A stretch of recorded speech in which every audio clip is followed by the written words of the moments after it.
Good morning and welcome back to another edition of Coffee Conversations. Koffie Klets with Stephan.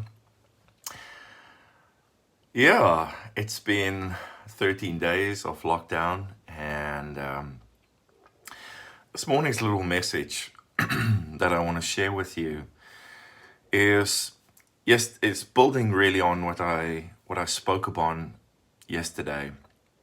And yesterday's message was to pray for your pastor.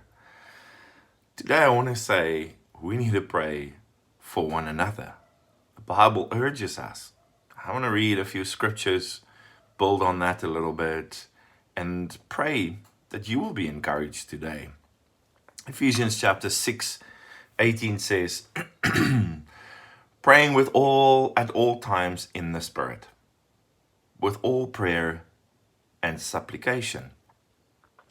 That to that end, keep alert with all perseverance, making supplication for all the saints.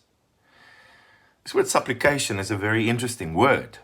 The word supplication means the action of asking or begging for something earnestly or humbly. So are you earnestly and humbly asking God on behalf of somebody else today? And what are you asking? 1 Timothy chapter 2 verse 1 says this.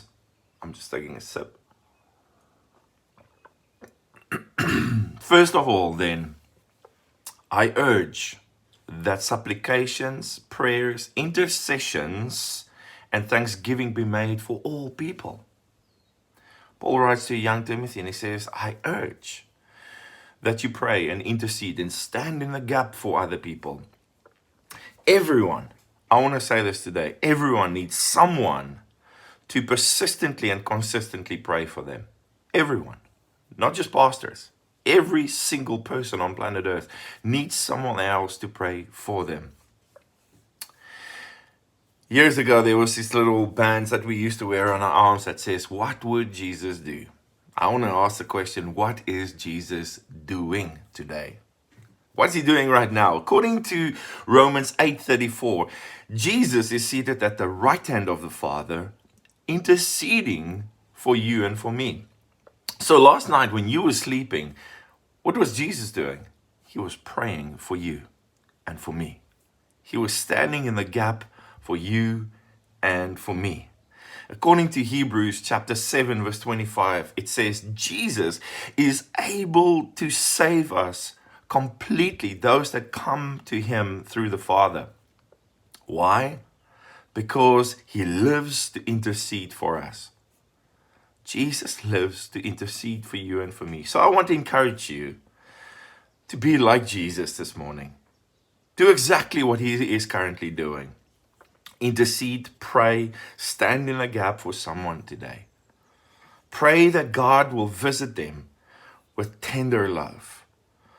Pray for those that are fallen spiritually asleep, that they will awake.